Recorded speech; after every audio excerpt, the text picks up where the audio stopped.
an action-packed hour for you.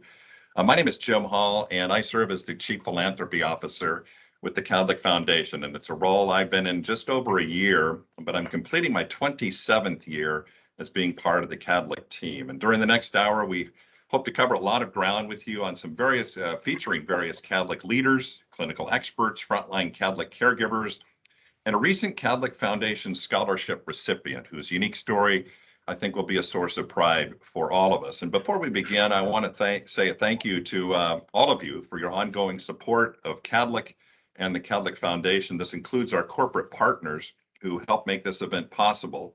Our platinum sponsors, Jackson Contractors, Apollo Mechanical, and Boughton Construction, along with our silver partners, Kemley Haygood and Insight Diagnostics. We thank them for their partnership in bringing you this event. We're also pleased to be joined today by many of our key donors to the Kadlec Foundation. The Kadlec Foundation's mission is to elevate community health through the generous support of our donors. We thank all of you who have participated in the past, and later in our program, we'll show you how you can continue to financially assist in the important work of the foundation, not only now, but into the future as well. Before we begin, just one housekeeping item. I'd ask you all to mute your microphones so we can be sure to have the best listening to be available to our audience today. Let's get going if we could. And first on our program today, we're grateful to have Reza Khalil. Reza is the chief executive here at Kadlec, and he's guided our organization through an incredible last couple of years. Welcome, Reza. And I would just have you begin, if you would, by just giving us some of your reflections of what it's been like from your vantage point to lead this organization, be part of this organization over the past couple of years. Thanks, Jim. It's good to be with everyone, and thanks to all who have joined us and taken the time to listen and join us for this thing today. It's been, I won't go through all the things that we've talked about ad nauseum about how challenging it is. I really want to focus on the positive today. And it's just been incredible, I think, seeing the way that our caregivers have rallied through this, and really how the community, too, for all of you that have been involved in helping us to support our caregivers here in various ways. I think what we try to focus all of our energy on typically is responding to the signs of the times. What is it the community needs, and trying to be there, and whether it's in our future growth plans and all or what's going on operationally with a crisis like COVID or whatever, to be here for whatever the community needs, and to see the community actually in some cases showing up for what we've needed them to be, and rallying around some of these public health measures, all the letters and cards of support that have come to our frontline caregivers and others, of course, contributions of time, of your money, of other things that have been just great shows of support. It's been great. So from that standpoint, aside from all the hardship and tragedy that we all know about, it's been just amazing to see what we're capable of accomplishing and doing together when we need to. Jim, you're on mute. If you would, Reza, just take a second and maybe share with our audience, I know August, September was the latest surge, and hopefully as we go into the December, the holiday season, we'll continue to see the cases in check. But is there anything that stood out with the Kadlec staff in the past couple of years in your mind, just what you've witnessed beyond just the day-to-day operations that really has held in your mind and in your heart? Yeah, I think so many on our team have unflinchingly just done what has been necessary. So as we've seen, you mentioned August, September, at the peak of the Delta surge, we had as many as 85 COVID positive patients in here. We were unable to take transfers for other things from other parts of the state. We were having a heck of a time getting transfers for higher level of care that we needed even out. The system was kind of gridlocked in many ways. And again, our staff taking on additional shifts to come in and try to rise to that occasion. Our leaders that were in there kind of managing incredibly difficult schedules with staffing and all sorts of things.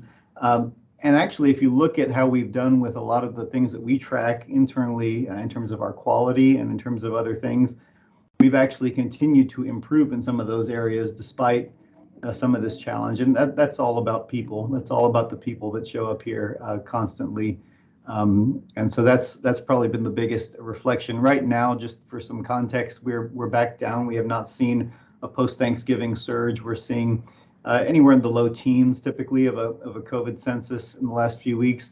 Don't know what the next holiday is going to bring, and as Omicron starts to kind of move, we're seeing surges, I know, in other parts of the country, but we're hopeful that our community will continue to take precautionary measures, and we will not see another surge like what we did in the late summer and early fall of this year.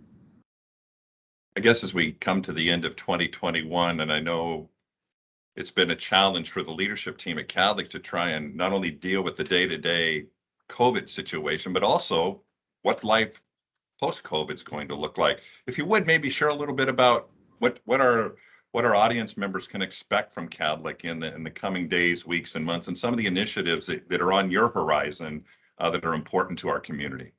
Sure.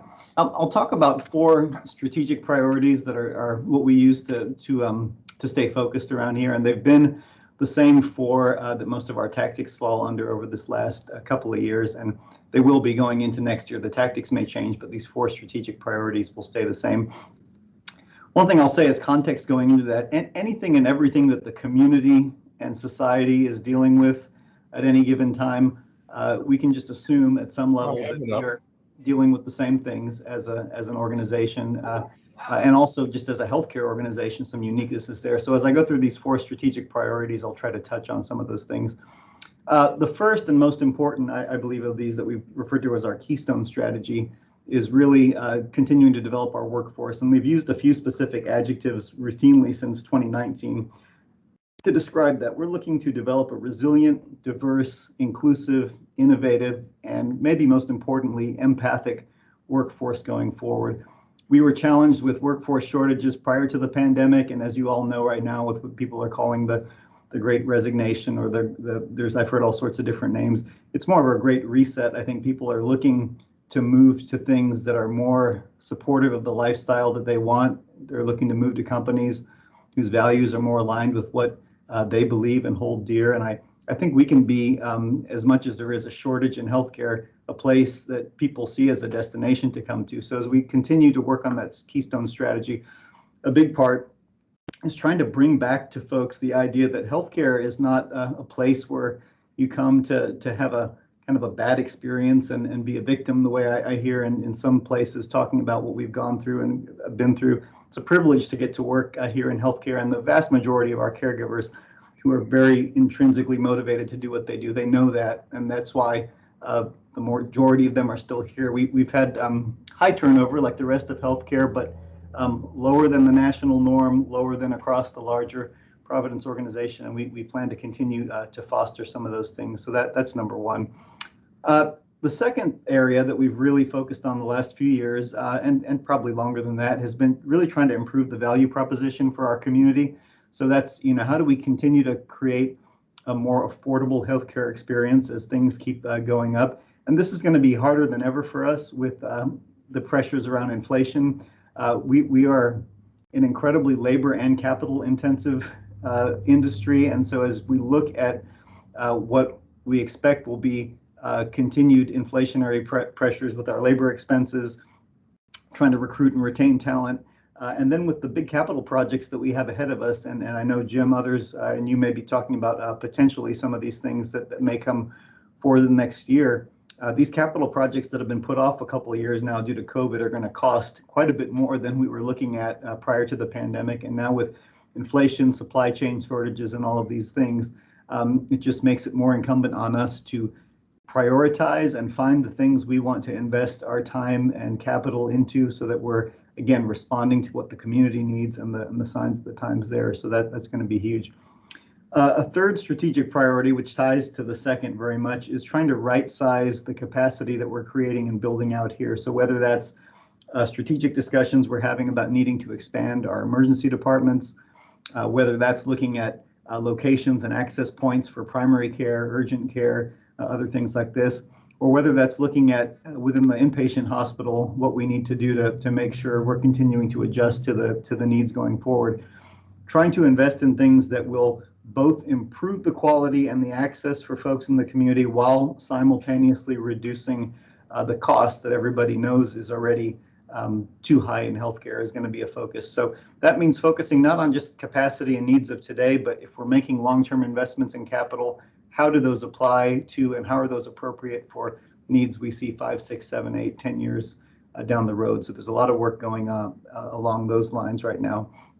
And then finally, the fourth kind of area of focus for us is community and population health, which has really come to the forefront. We were already starting to go into more of that. And as we've learned through the pandemic, trying to get a population of folks more focused on prevention than curative medicine is harder than it looks. So my hat's off to our public health officials and those that we've been partnering with this last 2 years to try to get just related to COVID, a lot of that messaging out there. But there are so many other things in terms of wellness and things we need to do to try to improve the health of our population that quite honestly has declined further over the last couple of years with some of the mental health issues that have been exacerbated with some of the other things that last year were put off in terms of access to care and other things that we're going to be doing a lot of things to refocus and get more energized in those areas. So those are the four kind of buckets that we think about our strategic focus in. And as we move forward, you touched on the importance of the role of the public health sector has played, partnering with the first responder community, obviously the frontline caregivers within the Kadlec system, and certainly public health. But you touched on this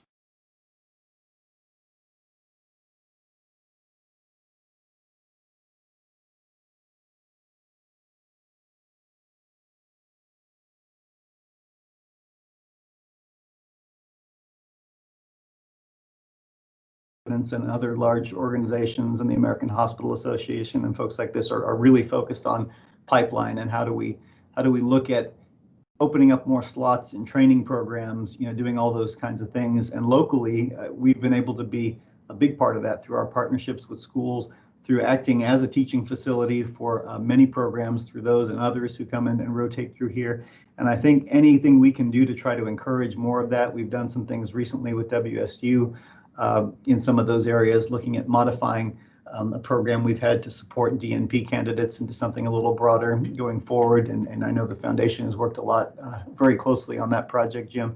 And I think other things that we've done to try to encourage not only at the specific programmatic training level, but even high school kids that are rotating through experience healthcare and other things here to get them energized and enthusiastic about healthcare. And for my part, I think an important thing for us will be trying to shift the tone and the narrative a little bit away from, gosh, working in healthcare is an incredibly punishing, difficult sort of thing that is the message that the media and a lot have portrayed through this pandemic, and really get back to, you know what, working in healthcare is an incredibly rewarding way to spend your life. It's an incredibly rewarding way to do something every day for a career that you can actually thrive in and help others in a way that there are a few things out there that can compare to it, in my opinion. So I think trying to get that that message back and out into as many crevices of the community and folks that are interested in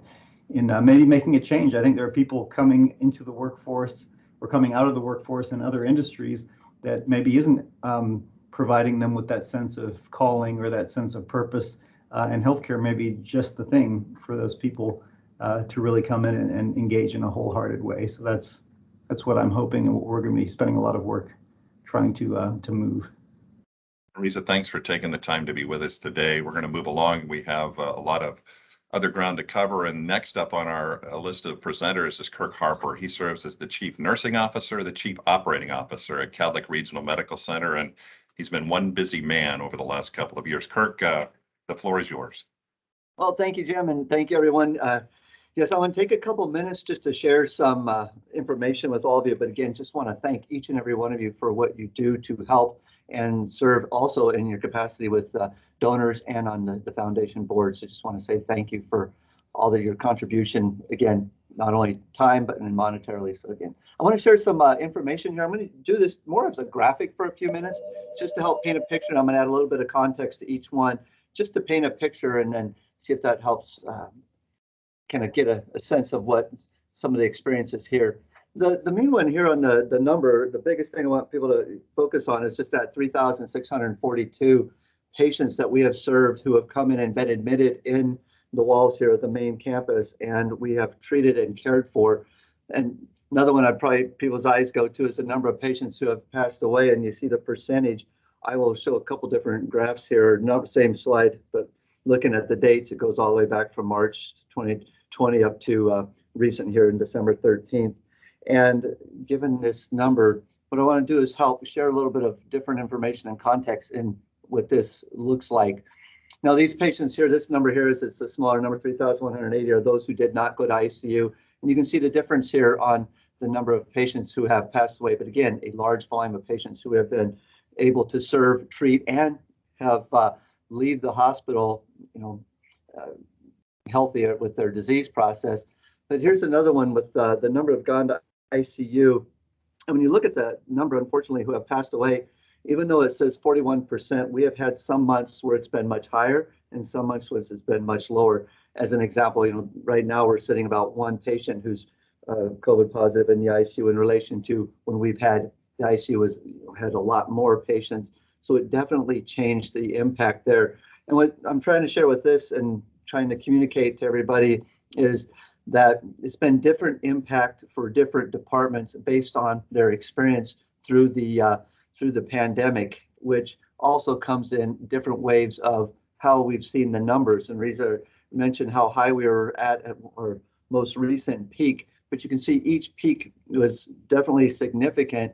One, we had different learnings, we had different impacts, and it has brought about different things towards the hospital, meaning back to those who did care for patients that had different experiences and those who did not. So when we talk about how's the workforce doing, it's impacted some departments differently. Again, you saw the number of ICU, and they experienced the end of life moments. You have those, we cohort our patients to the best of our ability on certain, we call them our COVID floors, because there's a great benefit in doing that. And they've also had the largest number. And then they work with patients and sometimes they deteriorate and they get sent to ICU, or they get better and they go home. So they've had some great experiences there with those patients through this process. So just trying to create a little bit of difference that they have gone through in the departments. And also with that, just want to say the impact, again, back to that psychological impact for people has been different. And organizationally, we have learned a lot from each wave on things that we can do differently and better, which has been good for not only personally and professionally, but with our teams around collaboration, around how we care for patients, because we have gotten better, and again, in how we deliver the care. But it's also had some impacts on our workforce, as mentioned earlier from Riza, that some of our caregivers have elected to do other things, whether it stays within healthcare and or they have left healthcare altogether just based off the impact that they've experienced. Jim, I'll pause for a moment and see if there's other things that I can help answer and paint a picture on. Before we move on, Kirk, I'd just like to have you maybe take 30 seconds, if you will, and just reflect on what it's meant to you. I mean, you're a CBC, WSU nursing grad, you're a frontline nurse, you've served in this leadership role for several years, but the last couple of years especially. What has it meant to you to be a part of this? It's been an honor to have the ability to help work with everybody to work through this. It's, again, taught us a lot about resilience, taught us a lot about what we can do together and how we can partner together. It even stems with now how we look at our pipeline and our workforce and how we work with all the schools that we have great relationships with and open up our campus to make sure we have a lot of clinical opportunities so they can graduate and come and help care for patients. It's been one of those experiences that it has taught us and myself something each and every time, but then a huge amazement and kind of a fond appreciation for our caregivers who have that within them to come in and day out and serve and care for our patients to help them through this process and through what they're experiencing. Well, thanks for all you do, and thanks to all of them for all that they have done. Kirk Harper, the Chief Nursing Officer at Kadlec Regional Medical Center. Now we're going to shift to the Chief Medical Officer side of the hospital operations, and that's Dr. Kevin Pieper. He serves in the leadership role of the physician practices that serve the hospital. Dr. Pieper, similar questions, I guess, from you, a perspective from what the medical staff has been through, what the general staff that you work with has been through on a day-to-day basis. I know you've been a physician for a long time, but a physician leader. What has it meant to you? Yeah, well, first of all, our medical staff, you think about all that we've learned with the pandemic over the last couple of years, and starting out where we had this virus that seemed very deadly and not enough PPE to take care of the patients, no proven therapies to heal them. It was a tremendously trying time, and just completely impressed with our caregivers, and they're willing to step in and do what they needed to do to take care of our community. It's been amazing. And then as we've worked through the various things that have come up, whether it new treatment modalities such as IV remdesivir, which we got earlier on and would give in the hospital for severe patients, and how quickly we were able to adapt our care. The thoughts about ventilating patients, and we went from one extreme to another of ventilating this pretty liberally for pulmonary effects of COVID to not using it so much, as we learned the outcomes were actually better in doing so. And as we've adapted to outpatient therapies such as monoclonal antibodies, just everybody has been willing to pivot and learn on the fly in a way that we never really have had to, at least in my career. And then, Kirk and Riza touched on staffing shortages, just the way some of our caregivers and physicians have stepped up. We've had, in this last Delta surge, we had a shortage of respiratory therapists. And so we had anesthesiologists covering respiratory therapy shifts just to do what they could for our patients. And just continually amazed at our caregivers and providers' willingness to step up and, commit to their calling. I was going to say, you use the word pivot. I'd like to have you pivot to some of the projects on the horizon from your view. And one of them, we've heard this term level 2 trauma. For our audience, if you could take a minute or so and explain what that effort is underway at Kadlec and what that will mean for patients in our region to be level 2 trauma. Yeah, and just going back, the state and actually nationally, we designate levels to trauma services. So the highest level of trauma service you can provide is level 1, and we have one of those in Washington State, and that's Harborview. Level 2 is the next level, which usually entails the amount of coverage you have from certain specialists. So full-time trauma surgeons, 24/7, 365 neurosurgery coverage are kind of the big ones. There's a lot more that goes into it than that, but those are kind of the key ones. We're a level 3 trauma center, so there's a pretty significant step down from level 2 to level 3. And so we've been working on increasing our services to level 2 for several years now. It's not an easy road. But for a community our size, it's really, really needed.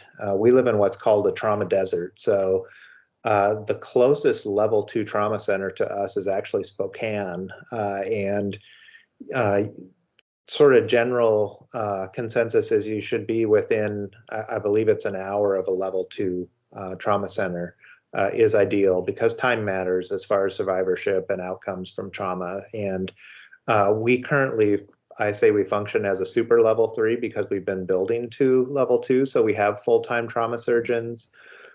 We are almost to full-time neurosurgery coverage. And we have great ICU coverage is the other thing. So we are right there and ready to submit our application. Unfortunately, one of the things that's happened in the last couple of years is the state has put a moratorium on changing trauma level statuses, as they've tried to really understand what do we need for trauma services across the state. And so they're actually in the stage of writing law, and the wheels of bureaucracy are moving at what you would imagine to be a typical pace for that. So we are actively involved in that process, but also making a statement for ourselves that look, the state's been encouraging us to go to level 2 for a long time. There's no reason why we should hold that up when we know there's no competition, there's no overcommitment of resources to trauma in this area. It's truly needed. Oh, we look forward to seeing that coming in 2022 and beyond. Thank you, Dr. Pieper, for your time. We're going to go to the other side of Kadlec's medical staff group, and that's Dr. Rich Meadows. Rich oversees what we call Kadlec Clinic, or the Kadlec Medical Group, and he serves as that chief medical officer. And Dr. Meadows, I'd like to have you address, if you would, because I think we're about 1 year almost to the day when vaccine first became available. And if you would maybe share a little bit how that effort unfolded at Kadlec, because for a long time there were some great vaccine clinics that were getting a lot of people vaccinated very quickly. Sure. Thanks, Jim, for the intro and the opportunity. Yeah, there's been a lot of changes along the way with that, right? At the beginning, many people wanted the vaccine. There was nothing available. As soon as we, had access to stuff, there were lots of, rules and coordination that needed to be worked through in order to get access to it. And we couldn't get enough, right? Everybody wanted it. As soon as we opened a clinic, it was booked up in a couple of hours. And from there, and we had great participation, lots of staff volunteered for it, heard so many positive comments from the community just about how efficient and professional it was. And so thankful for our staff that did that. And that was followed up, unfortunately, by a point where we had more vaccine than we could give away, right? And all of a sudden people were concerned about what's the safety of the vaccine and what's the evidence, and am I going to be worse by getting the vaccine than I am by getting the infection?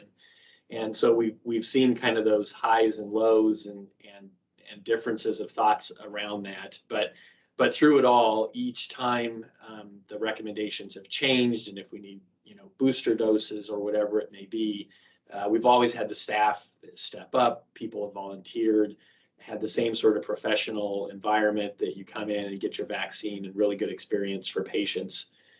Since that time, we've really shifted, and we have moved away from those really large mass vaccine events, and now we offer it in our primary care clinics. So we really kind of taken the COVID vaccine and adopted it within primary care, just like we would any other vaccine, flu shots and other things like that. And so, now the best way to do that is at your local pharmacy, or to come get it at your primary care clinic, and just, made it a normal part of primary care at this point.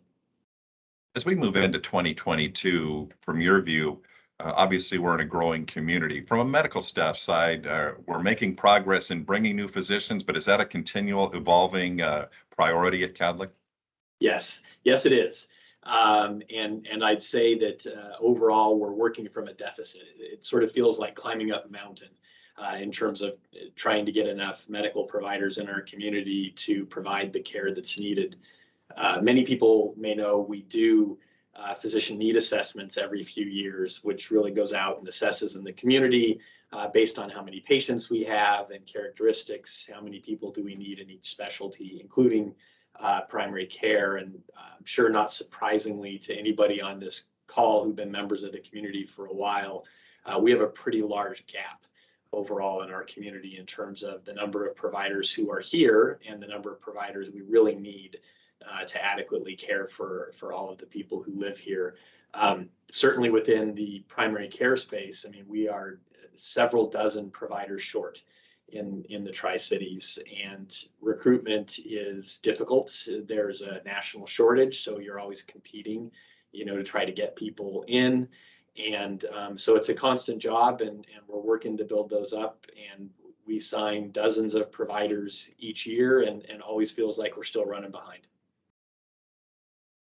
But that's an ongoing focus, I would imagine, as Dr. Pieper said, with the trauma and the growth plans of Kadlec. I'm sure that's a huge priority, and a lot of work being done in that space. Absolutely, and we do have a great recruiting team, and happy for them. And we are always out there getting the advertisements out, making ourselves known, recruiting people, interviewing. So yeah, just a constant bit of work that we do. Dr. Meadows, thanks for taking the time and sharing some of your perspectives, not only a look back, but a look ahead on what we can face here in our healthcare community here in the Tri-Cities. And thanks for all you do for the patients that we serve. The role of the foundation, I was going to pause. We're going to pivot a little once again, that the foundation at Kadlec has played over the years. You've probably seen projects such as the Pediatric Center and the NICU that were largely funded through community contributions.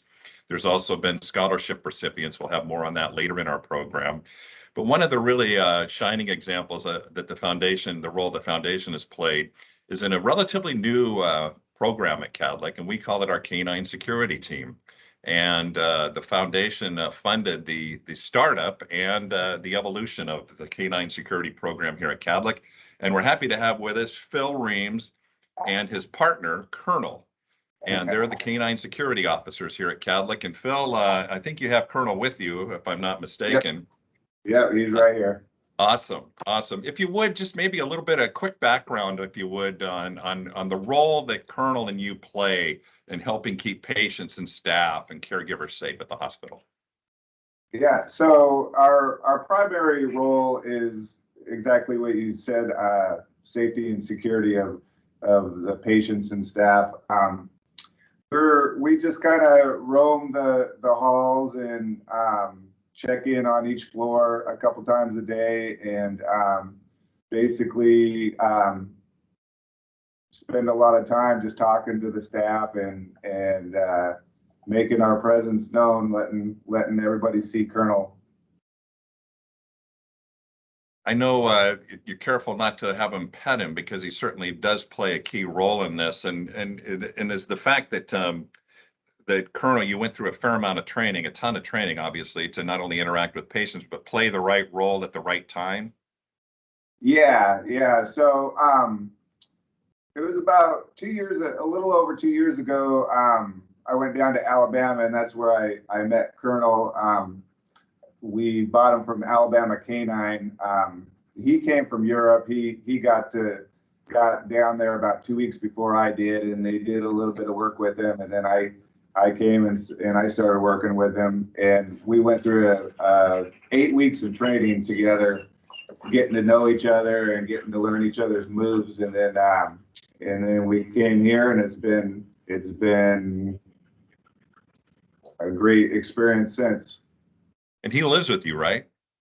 Yeah. So once we get home, he's a working dog, but once we get home and I get him out of all of his stuff, he's just like a normal pet. He gets into trouble just like a normal pet would. He loves to play. He loves playing with my son. The first thing he will do is run to my wife and get his pets from her first thing when we get home. So yeah, he's adjusted real well to family life. I was going to say, for people that may not know, the name Colonel was voted on by Kadlec caregivers. And the word Colonel comes from the history of Kadlec. Kadlec obviously started connected to the Manhattan Project in the early 1940s. Lieutenant Colonel Harry Kadlec is who Kadlec is named after. And Colonel was the choice for Colonel's name as chosen by the caregiver vote within the Kadlec system. So there is some historical significance to that, right, Phil? Yeah. He didn't start off as Colonel, but that's his name now, and everybody here at the hospital knows him, and we've had nothing but great experience being around the staff and the patients. They all love him. There are certain floors that have like little treat places for him, and he knows exactly where all those places are. That's the first place he'll go, and the staff will give him treats, and he loves getting his pets now. When we first started, we kind of had a no petting rule with him just until he got established here, but now we've kind of laxed on that a little bit, and he loves his pets. That was my next question, is the staff, I'm sure, thinks a lot of him, but I'm sure they also, not only for his role as just a cute and cool dog, but the role that he plays in helping them. So I'm sure the staff really is appreciative and loves Colonel.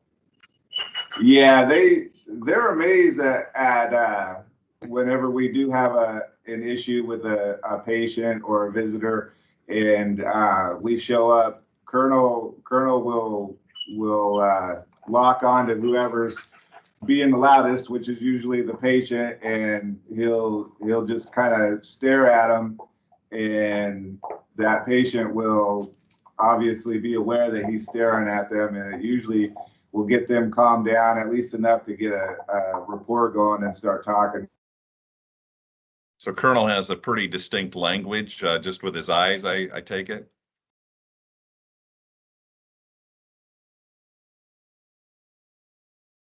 You still there, Phil? Did we lose Phil? Jake, are you there? Is Phil still there? I am here. However, I'm not in the office with him. But did they have to disappear from the screen, or are they going to call? No calls overhead. So he might be having some technical difficulties. Well, what we'll do is the only question I had left for Phil and Colonel was who is the boss, Colonel or Phil? And it sounds like what we heard from Phil, that Colonel is definitely the boss, not only in the minds of that team, but the caregiver team as well at Kadlec. And I should say, I want to thank Phil and Colonel for taking the time to be with us today. And we're going to make a little bit of news for you this afternoon as well, relative to having Colonel and Phil as the Canine Security Team. A second Canine Security Officer team has been approved within the Kadlec system. And as did the first Canine team, the Kadlec Foundation's funds allowed for that to happen. And the Kadlec Foundation board recently approved. And there they are, they're back. I see Phil and Colonel back. I'll ask that last question, but I'll finish this quick story. We will be implementing a second canine security team here at Kadlec later this in the coming year. And that funding is being made possible through the donors to the Kadlec Foundation. So you back, Phil? Yeah, sorry about that. I lost you somehow. Hey, that's live TV, buddy. No worries. Hey, I do need to ask you one last question as I was sharing a little bit about the second security team that will be coming. And that is the important question is, who is the boss? Is it you or is it Colonel? It's me, but Colonel tends to think it's him sometimes. So he's a very hard-headed dog when he wants to be. So we have had our issues in the past, but he's a great dog, and we've grown really attached to each other. Well, again, thank you for being with us. Jake Raleigh, the security, I want to ask you a question relative to the second security team that's coming, if you could hang on. But thanks to Colonel and Phil, let you get back to your patrol. I'm sure much more comfortable grounds where you are. We appreciate you taking the time. But Jake Raleigh is the security manager here at Kadlec. And Jake, if you would just take a minute for our audience, what's the plan for the second K9 team real quick? Thank you. It's a great question. So some of the capabilities that Phil and Colonel currently have, they are a narcotics detection team. So they're able to detect the presence of narcotics, and also he's dual certified in patrol work or apprehension work. So what we're looking for with the second K9 team is really to enhance and expand our K9 team security capabilities. We're looking for an explosive detection dog to help round out our capabilities for our organization. And we're really excited. We have some really good candidates that we're already engaging with that I know will be a great fit. And we're looking for a relatively soon timeline, probably going to be within the end of the first quarter. That's probably when we're looking at sending that incumbent down to Alabama to get acclimated and meet his new K9, or meet their new K9. So really looking forward to that. And again, this really could not happen without the support of the foundation. And I'm extremely grateful to be a partner in this journey with them. And if you would, maybe just is it expanding the hours within the Kadlec campus, or will it be a presence at other parts of Kadlec facilities, or are you not at liberty to discuss that with us? Oh, I think we can let a little bit of this out. So really happy to expand the canine services. So currently we're only able to provide 5 days a week. We're looking to expand our services to 7 days a week, provide that canine, that deterrence and de-escalation capabilities. In addition to just the main hospital, we're also going to be able to provide some of these services to the clinics. So really all the facilities within the Tri-Cities, anything that has the Kadlec name on it, you can see a canine unit there patrolling, maybe getting some friendly scritches out there. It's gonna be fantastic. I'm really looking forward to this very exciting venture with the foundation and how we can support our caregivers where they need to be supported.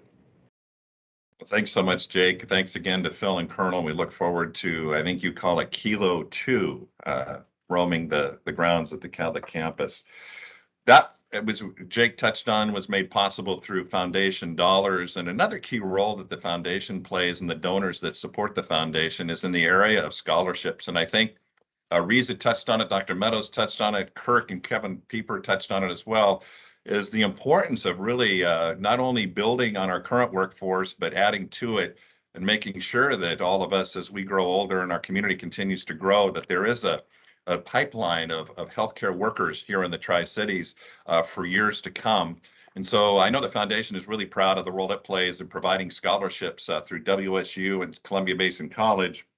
And we're going to bring to our program right now is this person made a real profound impact on me back at the height of the Delta variant in late August, early September. And her name is Nicole Aldas, and she's an ICU nurse.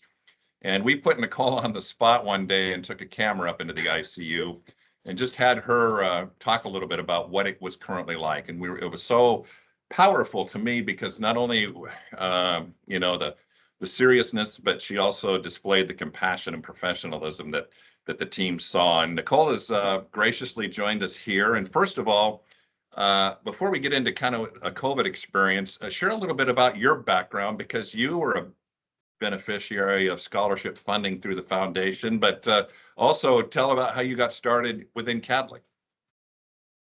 I'm Nicole. I've been with Kadlec for 8 years. I knew in high school that I wanted to be a nurse, and I knew that the hospital would help me get there. So I actually started in the kitchen. When I was 18, I was a meal server. I passed out trays throughout the hospital. And I kind of worked my way up. I worked with the dietitians, and then I worked as an extern, so I got to work all over the whole hospital. And I was lucky enough to be a recipient of the foundation scholarship. And it definitely helped me get through my education. I had to work, full time to be able to get through nursing school.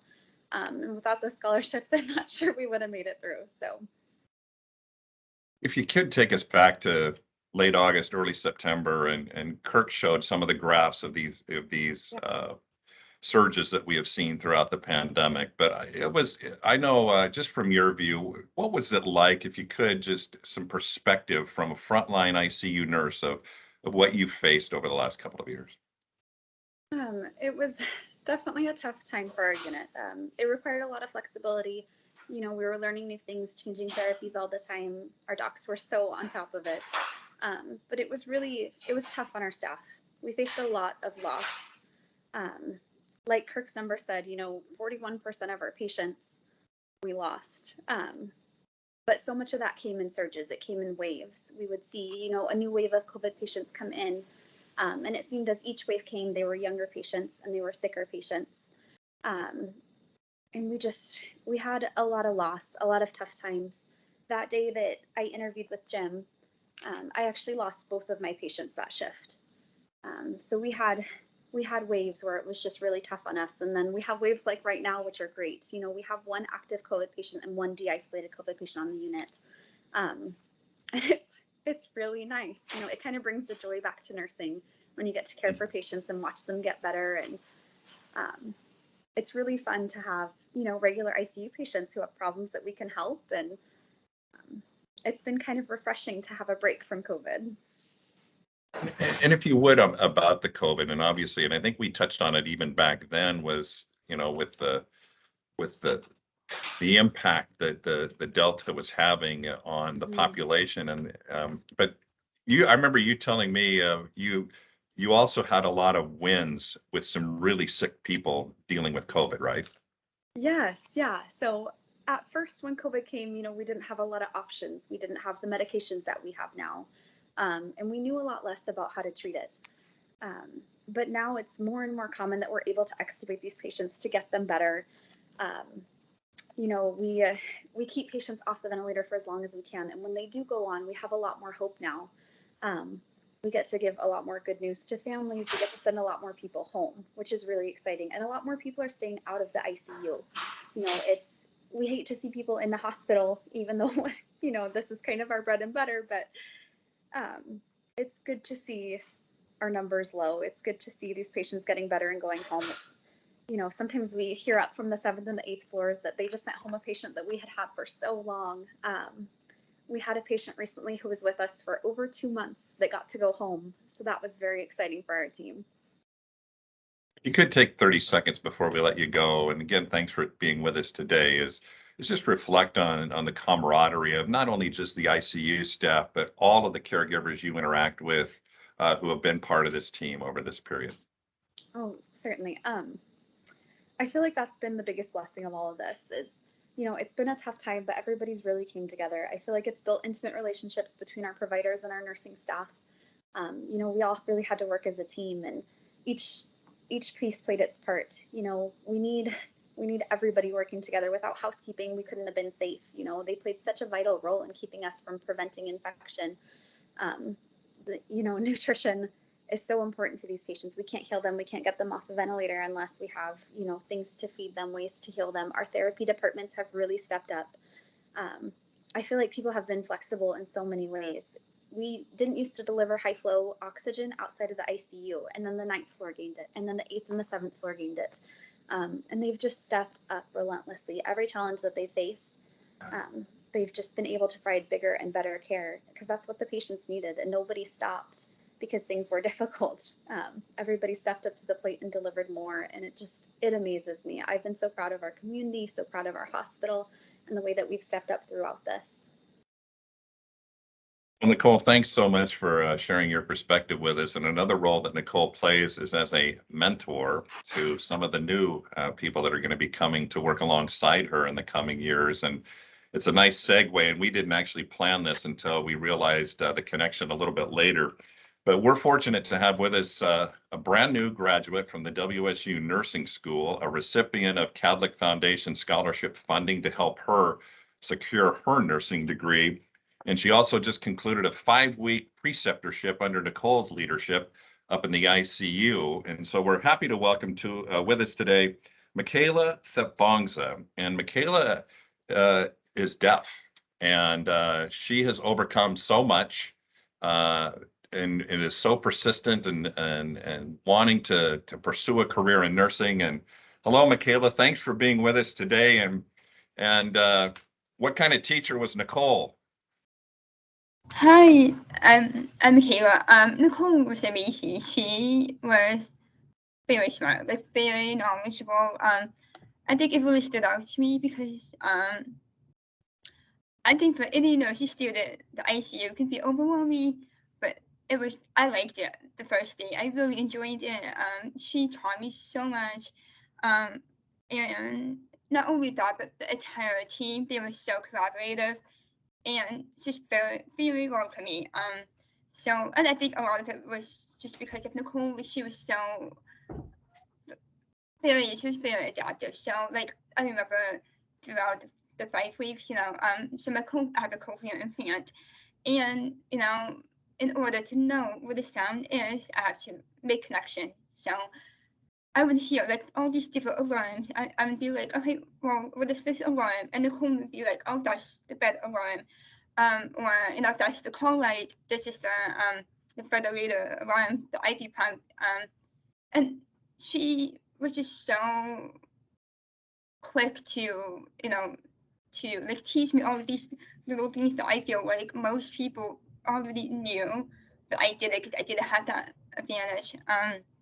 But it's been really fun. Some of the members of the unit learn sign language, so it's been kind of cool because we can like communicate to each other across the hallway, like, oh, like, can you grab this, you know, without like distracting anyone else. But yeah, I mean, having Nicole as my preceptor was probably the highlight of my nursing school career. That's awesome. And I was going to say, what obstacles does your hearing impairment have in your training? Were you ever told, nah, you shouldn't be in this field?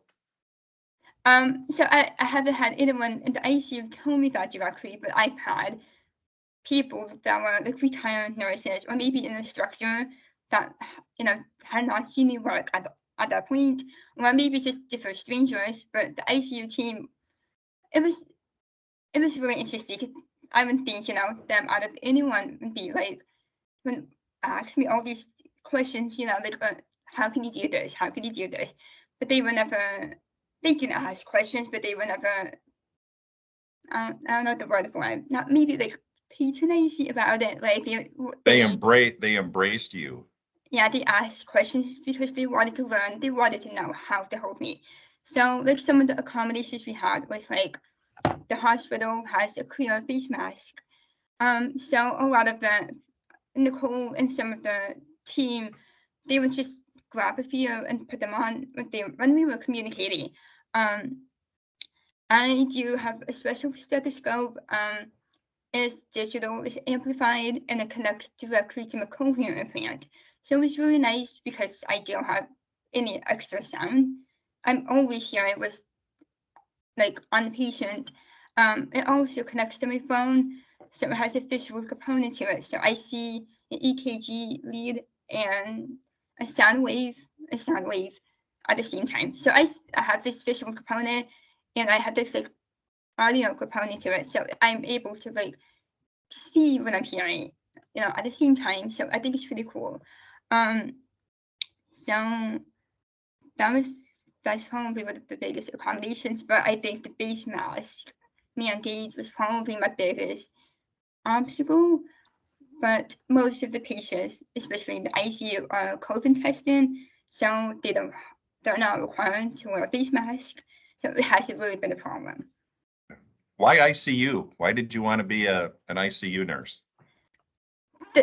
Honestly, the team just really stood out to me. They were really fun. I think at the first day practicum, we started talking about like, oh, let's get some tea time, and it was really relevant to clinical, but it was just so welcoming. The environment, the atmosphere, it was just so like welcoming. They made me feel from day one I was part of the team. I had providers who came up to me to ask me to give them a report, So I think the last 2 years as a nursing student, most nursing students don't really have the opportunity to collaborate with providers, nurses. They're kind of just on the side or watching. They don't get a lot of hands-on experiences. ICU they were very immediately just do this, like we'll teach you how to do this. And I on the first, I think 3 shifts, I had this huge list of all these different skills that I've learned.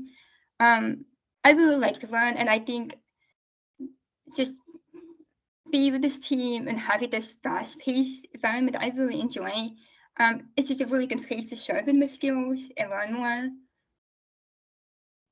I was going to say there's only one way that this interview can end, because people are going to want to know, well, what's next for you? And I'm happy to say I understand you've been offered a position in the Kadlec ICU.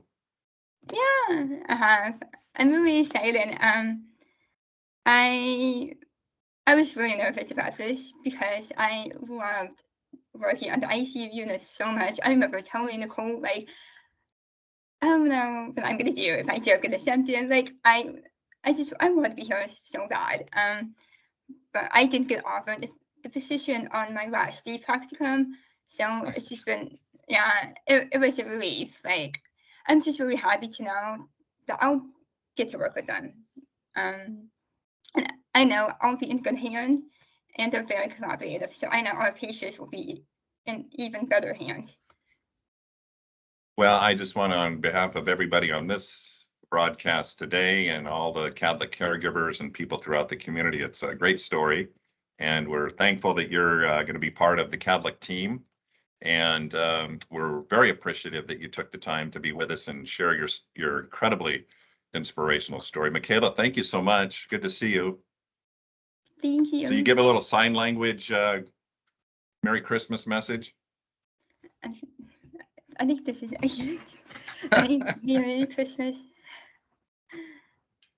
All right. Well, Michaela, thank you so much. It's just a really illustrates, I think, the impact of where we are as a community, and people like her that are going to be here for years to come to take care of people like me and all of you out there listening today. We have just one more piece of business to share with you today, and And the Kadlec Foundation is very gifted to be able to be served by a wonderful group of volunteers who donate of their time and of their talents and of their gifts to serve and help raise funds on behalf of Kadlec and in support of Kadlec. And the chair of the Kadlec Foundation board is Chris Porter, and Chris is going to wrap us up today. Chris, thanks for being with us, and I'm sure you, like everybody, was taken by Michaela's story. I was, Jim. Thank you. You might see Walter Kinney on the bottom of my screen because I'm using someone else's computer, but yes, I'm Chris Porter. And thank you so much, Michaela, for your service. Nicole, you are heroes on the front line. We really appreciate all the work that you do. As you were talking, I was reminded of one of my favorite quotes from the Revolutionary War when John Page wrote to Thomas Jefferson. And he said, "Do you not think an angel rides in the whirlwind and directs the storm?" And what a great phrase to apply potentially to the Revolutionary War, but also what a great phrase that applies to our healthcare heroes on the front line. They are angels in the whirlwind directing the storm. And Michaela and Nicole, we really appreciate you playing that role in helping our community. So, like Jim mentioned, the Kadlec Foundation is the charitable arm of Kadlec. We have provided many scholarships to healthcare heroes such as Michaela and Nicole. We provided the funds for the K9 security team to increase security at Kadlec and have purchased other essential pieces of medical equipment. I recently had a coworker come to me and say, "Chris, I have a client who would like to donate funds to help elevate children's health care in our community. Do you know of a good charity that could help him do that?" And I said, "I do, as a matter of fact." And he said, "This client of mine is a little uncomfortable. Some of these national brands, Shriners and St. Jude's, they're great organizations, but this particular person was uncomfortable having a large percentage of his donation go towards salaries." And I was really happy to be able to tell my coworker and have him relate that to his client that when you donate to the Kadlec Foundation, none of your dollars are going to salaries. We have wonderful staff such as Jim, our executive director, and Rebecca, who's also on this call. But when you donate to the foundation, those dollars do not go to pay those salaries. Their salaries are paid by Kadlec Hospital. So your donations could go to their intended purpose. In fact, a friend of mine who's very passionate about elevating children's health recently donated money to purchase a piece of equipment in our NICU. And 100% of the funds that will be donated by this friend of mine will go to purchase that piece of equipment. So sometimes we refer to that as donating through the Kadlec Foundation, not to the Kadlec Foundation, because literally tens of thousands of dollars of his dollars will go into the Kadlec Foundation, leave soon thereafter, and be used to purchase this vital piece of medical equipment. So if you would like to support our mission and donate to the foundation to elevate our community's health, to help support scholarships, and to help fund essential medical equipment, you could do so by going to the website. Rebecca put the website link in the chat, kadlec.org/foundation. And when you go there, you'll see a big Donate Now button. And we thank you in advance for your donations and your contributions to our community. Back to you, Jim.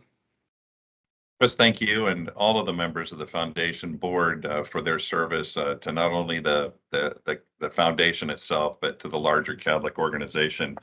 We just have 1 minute left to wrap up, if I could. And again, thank you for taking the time to be with us today. We thought it was a great opportunity to dig inside a little bit what the team at Kadlec has been through and some of the initiatives on the horizon going forward. As we move to see the sunshine of a post-COVID world. I want to thank our corporate partners who made this event possible, our key sponsors, Jackson Contractors, Apollo Mechanical, and Boughton Construction, along with Kimberly Haygood and Insight Diagnostics. Thanks to all of you for participating today and all of our presenters. It really, we are appreciative. They're always so willing to share their perspectives with us. And I think what, if anything, that has taught us the past 2 years is just how important it is to have a strong, very service-oriented nonprofit healthcare system in our region and here in the Tri-Cities area. With that, have a great holiday season. If you have somebody that would like to watch this, we are recording this and we will be sending that out via email. Feel free when we email it to you to share that link so people can hear the inspiring stories of Nicole and Michaela and learn more about the K9 program that's going to be expanding in 2022. Thanks again for joining us today. Have a great holiday season and all the best in 2022.